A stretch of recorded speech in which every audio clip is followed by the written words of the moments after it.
Comment penser et construire un théâtre durable ? Rendez-vous à Bobigny, à la MC 93, pour imaginer le théâtre de demain. Localisation, parc de la Bergère. Propos, comment l'effondrement a été évité.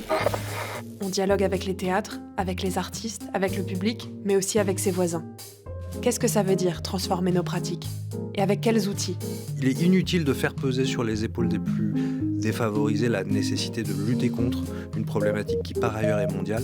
Par contre, on peut réfléchir collectivement à la nécessité de vivre avec, se projeter dans le futur. On se dit bah oui, mais alors moi je voudrais bien faire ça, mais si je fais ça c'est en contradiction avec ça, et puis ça j'aimerais bien le faire, mais concrètement j'ai pas les moyens de le faire, alors comment je fais ? Réussir à se reconfronter aux éléments en faisant bouger un truc d'un coup, ça devient la mer, ou ça s'envole et ça se gonfle, un énorme sac qui devient presque un ballon dirigeable.